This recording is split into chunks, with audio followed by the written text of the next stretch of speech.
Maar die gedagtes wat op my hart brand, en ek sal seker net 'n bietjie konteks moet gee is, ons sal onthou die verhaal of die gebeurtenis, of hoe ook al 'n mens nou sê, van toe die Here die Israeliete uit Egipte uitgehaal het, en nou is die Pretoriaaners nou al regtig moeg daarvoor, want ons deel het nou al 'n ruk lank daarso. Maar julle sal onthou, die Israeliete wie die Here se gekose volk was, gekose mense was, wie sy mense was, julle onthou het vir Abraham gesê, ek gaan van jou 'n volk maak. Julle sal my mense wees en ek sal julle God wees. Daai Israeliete was slawe in Egipte gewees. En die Here het gekom, en is nou 'n lang storie, ek gaan nou net obviously deur dit hardloop. Ek dink baie van ons ken die verhaal van Moses.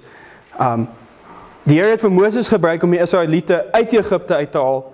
Hulle het deur die Rooi See gegaan. Die Here het die Egiptenare verdrink in die Rooi See. Hulle is deur die woestyn op pad na die beloofde land toe. 'n Land wat die Here eintlik al vir Abraham beloof het. Hy het gesê 'n land wat oorloop van melk en honing. Israeliete is op pad na hierdie beloofde land toe. En ek dink dis seker een van die stories wat nou al die meeste vir ons oor gepreek is. So ons sal weer 'n sulke mooi prent van net ons reis met die Here en ons verhouding met die Here en hoe die Here ons regtig kom red het van ons sonde af. Ons wat slawe was vir die sonde, ons wat slawe was vir ons vlees, ons wat in die duisternis was. Kon nie daar uitkom en die Here gekom en hy het ons uit die duisternis uitgepluk. Hy het ons gekom red van ons sonde af. Hy het ons ou man doodgemaak en ons is op pad waarheen? Op pad na die beloofde land toe. En dit is vir ons wat nou hierso vanoggend sit, ek kom van Pieterstein af. Dit is ongelukkig nie die Vrystaat nie, al mag dit so lyk. Ek seker toe die voortrekkers oor die berge gekom het, hulle gesê, "Joe, dit moet die beloofde land wees." Frankfurt, sjoe.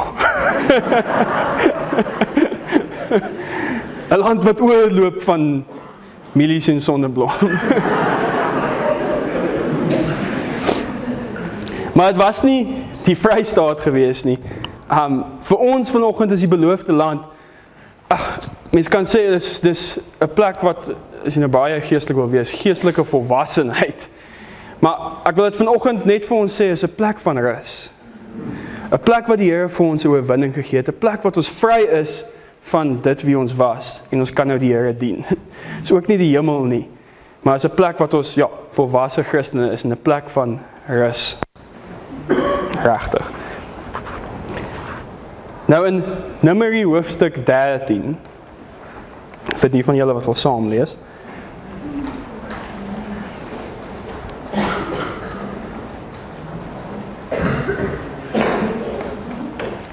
In Numeri hoofstuk 13 kom die Israeliete nou hierso by die beloofde land. En hulle sê, okay, ons gaan nou 12 spioene of 12 verkenners uitstuur om te gaan kyk wat daar binne aangaan. Dat ons nou nie heel blindelings hier inneek en dan gaan goed skeef nie. So hulle stuur die 12 in en julle sal onthou, hulle kom toe uit. Hulle sê hulle het 'n druiwetros is so groot gekry, hulle moes dit tussen 2 mans gedra het. Nou ek spot altyd en sê, ek hou daarvan om te dink, want dis nou die vraag is nou, was dit 'n groot druiwetros? Of was dit druiwe wat so groot was soos mangoes? Nou ek hou daarvan om te dink, en ek weet dis heel waarskynlik nie so nie, dat dit druiwe was wat so groot was soos 'n mango.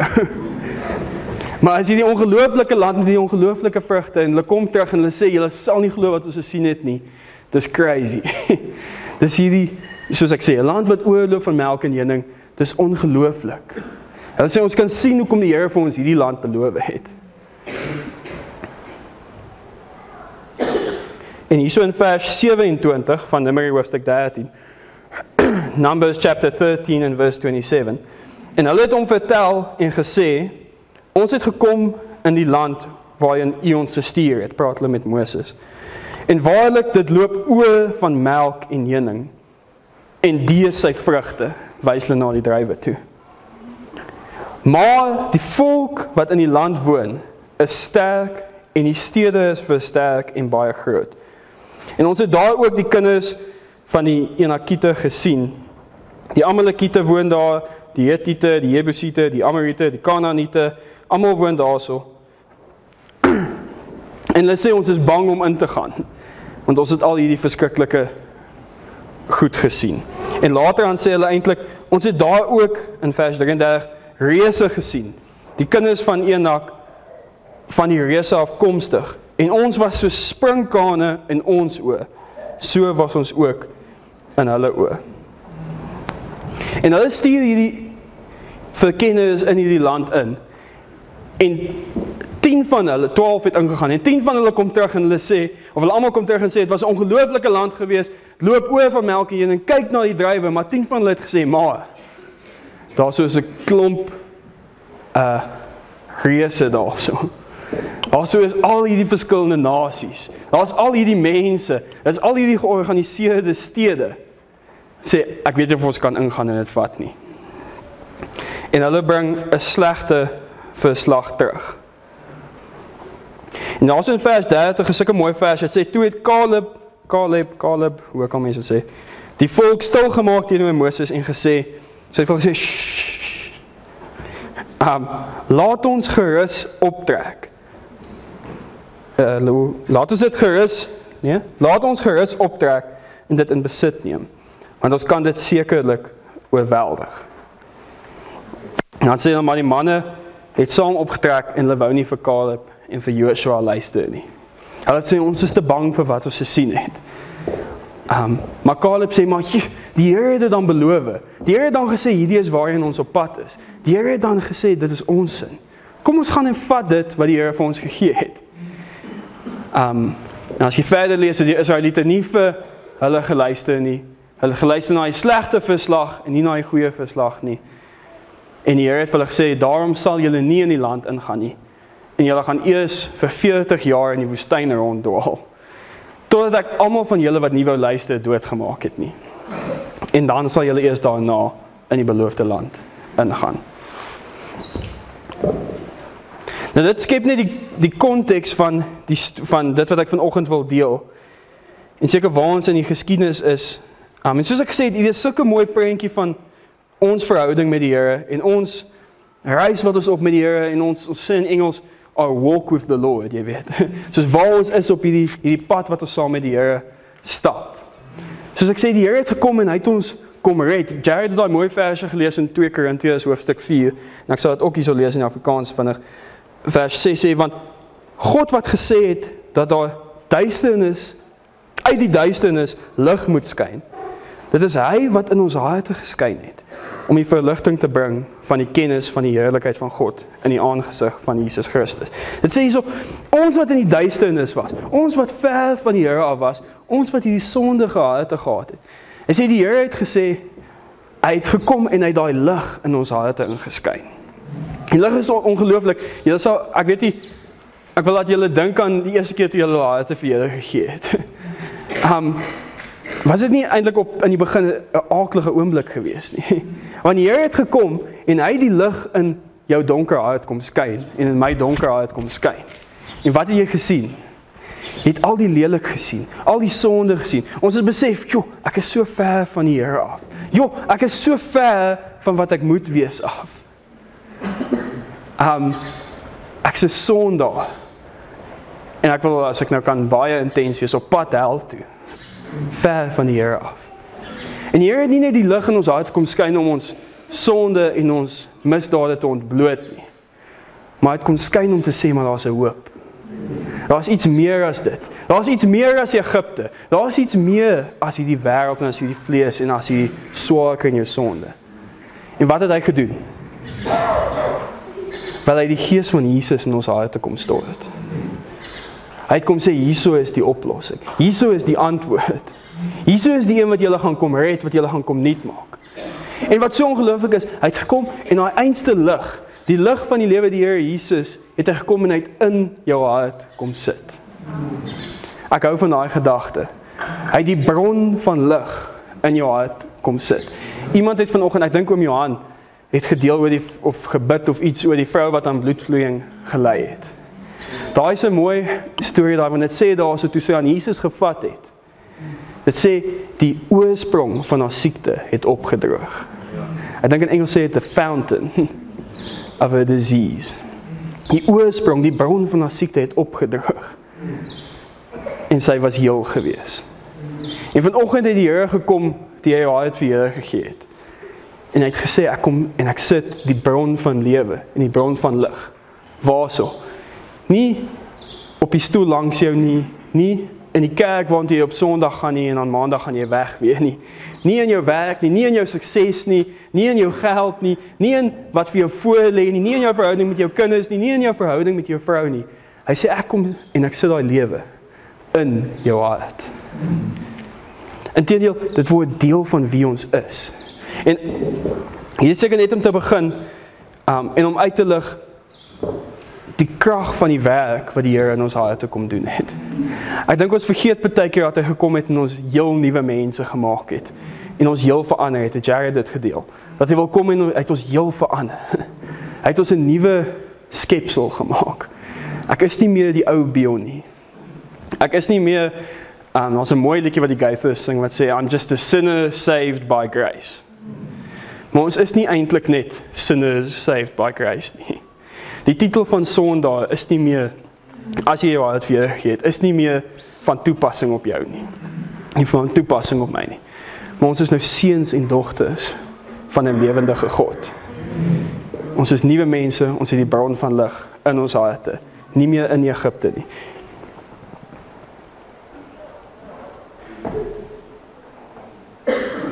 En die Here sê, nou dat ek hierdie werk in julle harte gedoen het, wil ek julle, soos ek gedeel het, in die beloofde land invat.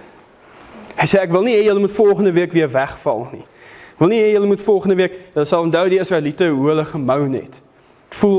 Dit voel dieselfde sin oor en oor herhaal. Jy weet as jy met iemand praat en elke week as jy met hulle praat, mou hulle oor dieselfde ding. Mou hulle heel tyd oor dieselfde ding. En nou gaan my vrou gaan nou glimlag want dit is seker ek partykeer. Want ek soos geneig om so oor ons base te moan. En elke keer as jy met hulle praat, moan hulle dieselfde ding. Is amper asof die Israeliete so was. Daar was nie kos gewees nie. Toe moan hulle by Moses. Moses, het jy ons net hiertoe gebring om dood te gaan van honger? Ons kon eerder in Egipte dood te gaan het. Toe gee Moses vir hulle kos. Toe droog die water op, hulle het nie meer water nie. En dan sê Moses, het jy net vir ons uit Egipte uitgehaal om van water dood te gaan? Of om van dors dood te gaan? Ons kon net dood te gaan het in Egipte. Toe gaan Moses by die berg op en hy sê, het Moses ons net hiertoe gebring om ons alleen te laat doodgaan? Ons kon dood te gaan in Egipte. En wanneer of later was Moses gewees, ek het al hierdie gehoor. Ek ken nie antwoord vir hierdie ene. Net na die Here toe gegaan, Here is alweer hulle. Die Here sê, ek wil nie hê julle moet in daai onstabiliteit leef nie, in daai, ek weet nie, wonder of julle gaan wegval nie, weet nie waar julle met my staan nie, een week is jy op, een week, ek weet nie, luister jy Chris Tomlin in die kar, en sing How Great Is Our God, en die volgende week wonder jy of jy even gered is, en die week daarna gaan dit weer goed, en die week daarna gaan dit weer sleg. Jy sê, ek wil nie hê julle moet na onstabiliteit leef nie. Jy sê, ek wil hê julle moet meer soos as my so kan sê, soos kinders moet leef nie. Sê, ek wil dat julle by 'n plek van rus kom, 'n plek van volwassenheid kom, 'n plek waar jy op jou 2 voete kan staan, en kan weet dat jy weet wie ek is, en dat jy myne is. Dis wat dit is om in die beloofde land in te gaan. En die Here sê, dit is wat ek vir julle in gedagte het. En ek dink as ek nou vanoggend vir enigeen van ons moet vra, gaan jy die Here dien? Het jy die Here lief met jou hele hart, dan gaan jy hom dien vir die res van jou lewe? Dan gaan ons elkeen sê, ja, natuurlik. Natuurlik gaan ek dit doen. En as jy vir jou vra, okay, maar, ek weet nie, kom ons gebruik 'n baie extreme voorbeeld. Okay, maar gaan dan na die begrafplaas toe en bid vir mense om uit die dood op te wek. Gaan ons weer sê, ek weet nou nie mooi daarvan nie. Jy weet, gaan die Here dien vir ewig, maar ek wil nou nie weird wees nie. Ek sê obviously nie, ons moet asseblief nie begrafplaas toe gaan en vir mense gaan bid, vir graf te gaan bid nie. Maar het is maklik om hier so te staan en te sê, ja, ons gaan die Here dien. Maar in elkeen van ons is daar, ek wil amper sê, die stuk ongeloof baie keer. Ek weet nie van julle nie, maar ek vind dit in my hart, verskoon tog, ek kan dit my baadjie uittrek.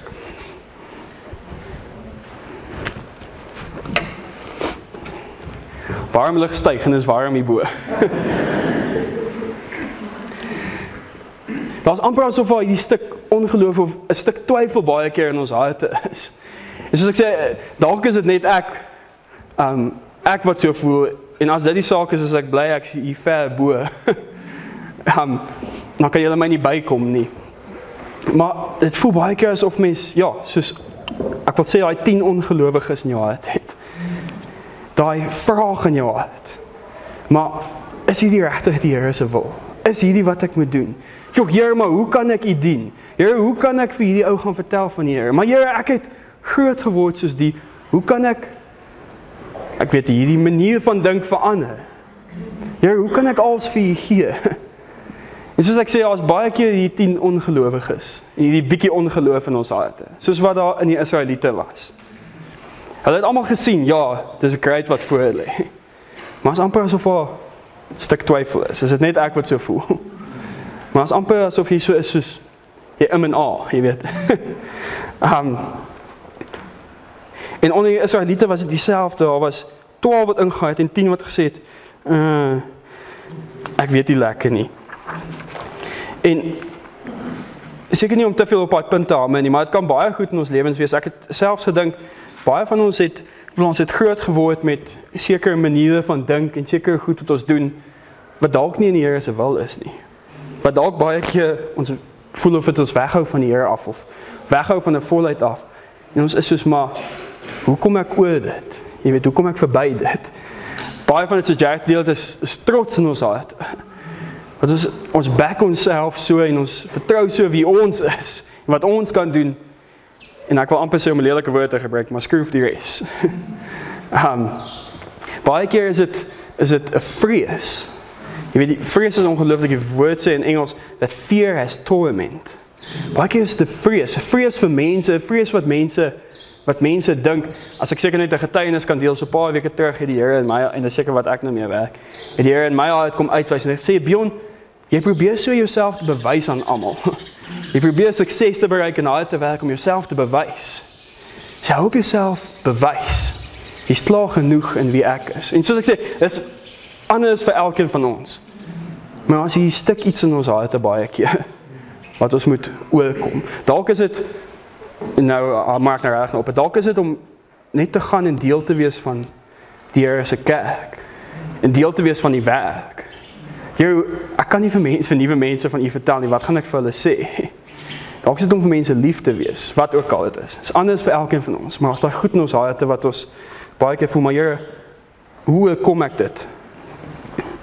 En dis oorweldigend partykeer, en partykeer maak dit soveel sin. Soos ek sê, ons het groot geword op 'n sekere manier, en jy kan staan en sê, ja, ek het hard groot geword, en ek weet nie, my pa het my geslaan as ek ja gesê het, en hy het my geslaan as ek nee gesê het, as ek stil gebly het, het hy my geslaan omdat ek stil gebly het. En ek het hard groot geword, en ek is maar 'n harde mens, en dis hoe ek is. En dit klink verskriklik om te sê, maar dit is waar vir elkeen van ons. Ek het so groot geword, en dis nou maar hoe ek is. En dis oorweldigend. Jy weet, dis hoe kom ons oor dit baie keer? Ek weet nie. Ja, gaan nie aangaan op dit nie. En ons het ons maniertjies, en ons het ons verlede, en ons het ons manier van dink. En hierdie goed voel so groot in ons harte, en so groot in ons lewens, dat ek sê dat ons kyk eintlik aan en ons soos, hoe gaan ek dit oorkom? Hoe gaan ek dit oorwin? Hoe gaan ek in die rus van die Here ingaan? Dit is so mooi as jy lees in Hebreërs hoofstuk 3, dan aan die laaste vers, dink ek, sê die Israeliete kon nie in die beloofde land ingaan nie. Nie omdat hulle te swak was nie, nie omdat hulle so sprinkane gelyk het in hulle eie oë en in die reëse oë, nie omdat die reëse te groot was, of omdat die mure te hoog was, of omdat wat ook al nie. Hulle nie georganiseerd genoeg was nie. Hy het sê, hoekom kon hulle nie ingaan nie? Hulle sê, as gevolg van ongeloof, kon hulle nie ingaan nie. Die skrywer skryf daar, hy sê, omdat hulle vir die 10 geluister het, wat die slegte verslag gebring het. Dis hoekom hulle nie kon ingaan nie. Ek is oortuig in my hart, as hulle daai dag vir Caleb en vir Joshua geluister het, en gesê het, ons gaan en ons vat die land, dan sou die mure van Jericho daai dag geval het. Sê nou 'n week later geval het. Dan sou die mure dan geval het en hulle sou dan ingegaan het. Maar nou moes hulle eers vir 40 jaar gaan rondwandel het in die woestyn. En vandag, soos ek sê, sit ons met hierdie goed in ons harte. En ek wil vir ons bemoedig, ek en jy kan kom. En ons kan luister na daai stem in ons harte wat sê ons kan nie. Daai stem in ons harte wat sê dit is dit hoe ons is. Ons kan kom en ons kan luister na die trots in ons harte. Sê jy weet, eintlik weet ek beter as hierdie mense. Eintlik is daar meer vir my. Eintlik is daar iets anders vir my. Ons kan kom luister na die ongeloof. Of ons kan kom luister na die Joshua en die Caleb in ons harte. Ons kan kies om te sê, Here, ek kies geloof. Ek kies om in te gaan. Ek kies om deel te wees van die werk. Ek kies om hierdie vesting voor die neer te lê. Ek kies om hierdie trots voor die neer te lê. Here, ek kies geloof. Daai 10 en daai twyfel gaan baie keer nie weg in die begin nie, of ek het dit al in my lewe gevind. Maar ons kan vir die Here sê, Here, ek kies geloof. Ek kies om te glo. Ek lees nou baie en spring baie rond, maar in Markus hoofstuk 9 is daar sulke mooi verse wat sê, as soos 'n pa wat na Jesus toe kom, seker om nou nie alles te lees nie, wat sê, Jesus, daar's 'n duiwel in my seun, sê partykeer gooi het hom in die vuur en partykeer gooi het hom in die water en my seun gaan doodgaan, kom help. Dit sê in vers 22 van Markus hoofstuk 9, en dikwels het die duiwel sy seun selfs in die vuur en in die water gegooi om hom dood te maak. En hy sê vir Jesus, maar as u iets kan doen, ontferm u oor ons en help ons. En Jesus sê vir hom, wat dit betref, wat sê hy? As jy kan glo, alle dinge is moontlik vir die een wat glo. En hierdie pa sê sulke mooi woorde. Hy sê, dadelik roep die vader van die kind met trane uit in hoofstuk 4 in vers 24. Ek glo, Here, kom my ongeloof te help. Hy sê, Here, ek weet nie, ek is bang. Here, ek weet nie wat die antwoord is nie. Ek weet nie wat jy gaan doen nie. Ek weet nie wat ons moet doen nie. Hy sê, daar mag dalk hierdie ongeloof, hierdie stem in my hart is wat skree en sê, moenie vir Jesus vertrou nie. Hy sê, maar Here, ek kies om te glo. U sal my ongeloof uitsort. U sal my ongeloof laat sterf in die woestyn. U sal die wat sê, ons kan nie ingaan nie. U sal dit uitsort. Dis u afdeling. Dis die Here se afdeling. Maar Here, vandag kies ek om te glo. Ek vat, soos dit nou so kan noem, 'n stap van geloof. En ek kies om te glo. Dis nogal snaaks of interessant. Het nie vir hulle verskriklik, vir die Israeliete verskriklik lank gevat om tot by die beloofde land te kom nie. Ek dink dit is 11 dae se reis, maar ek dink ons sê oor die algemeen het 40 dae gevat vir hulle om daar uit te kom. En hulle moes vir 40 jaar toe in die woestyn rondwandel. En dit hoef nie vir ons 'n jaar te vat, of 10 jaar te vat, of 20 jaar te vat, om eers ons harte uit te sort nie. Ek wil amper sê, het kan so vinnig soos nou wees, wat ons sê, Here, ek glo, en hy gee vir ons daai rus, en hy gee vir ons daai oorwinning, en hy breek daai vesting af, en hy breek daai gedagtepatroon af, en hy gee vir jou 'n rus. Ek glo met my hele hart, dit kan so vinnig wees, soos Here, ek glo, en 'n keuse in ons harte. En die Here sal daai vestings afbreek en hy sal vir ons 'n oorwinning gee en sulke stabiliteit gee. Jy weet, dis aaklig om soos onstabiel te wees. Dis aaklig om nie te weet wat gaan gebeur nie. As ek seker nou 'n simpel voorbeeld kan gebruik, as die Springbokke gaan speel. Ek kan nog 'n soortgelyke voorbeeld gebruik. As die Springbokke gaan speel en jy weet dat Etzebeth draf op en Pieter Stef du Toit draf op en André Pollard draf op, dan hoe voel jy oor die wedstryd? Jy, soos hierdie ouens sê dit. Hulle weet wat hulle doen. Hulle gaan dit maak. Maar as Manie Libbok opdraf,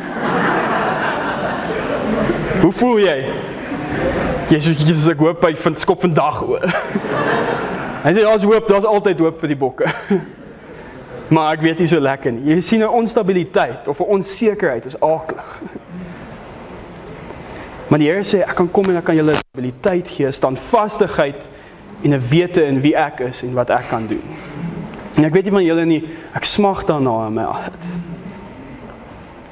Inteendeel, ja, en dan kan ons kom verder laat gaan en kom doop in sy gees en so aan, in 'n geval.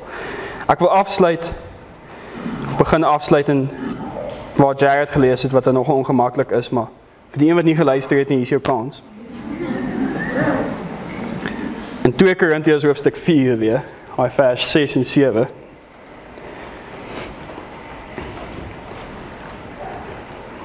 Ek het nou vers 6 gelees, het sê hy daar lig in ons harte kom skyn, en het bring die kennis van die heerlikheid van God in die aangesig van Jesus Christus. En in vers 7 sê dit, maar ons het hierdie skat, hierdie Jesus, hierdie geloof, in wat? In aardekruike. Sodat die voortreffelikheid van die krag van God mag wees, en nie uit ons uit nie. En ek wil ons bemoedig. Ek dink ons kan self in 2 kampe vind, eerder met 'n trotse hart. Nou moet die Here ons afbreek baie keer. 'n Trotse hart wat sê, Here, ek is nogal great, ek kan hierdie ding sonder U doen. Maar ek dink vir die van ons wat ons harte vir Here gegee het, baie keer het die Here al in daai gewerk. Ons sit baie keer op 'n plek wat ons is soos, kan die Here vir my gebruik? Hoe gaan hy vir my gebruik? Ek sê maar net die stuk in die aarde kry. Die Here sê, nee, jy gee vir jouself heeltemal te veel krediet. Jy gee vir jouself heeltemal te veel krediet. Al wou jy, kon jy nie. Al wou jy jou verhouding met my uitsorg, kon jy nie. Hy sê, jy is maar net 'n stuk in die aarde kyk. Hy sê, die krag lê in dit wat in jou hart is. Die krag lê in die geloof, in die lig wat in jou hart is. Nie in wie jy is nie. Nie in wat jy kan doen nie. Nie in hoe goed jy kan praat nie, of hoe vergewig jy is nie. Nee. Dit lê in die karakter van Jesus wat in jou hart is.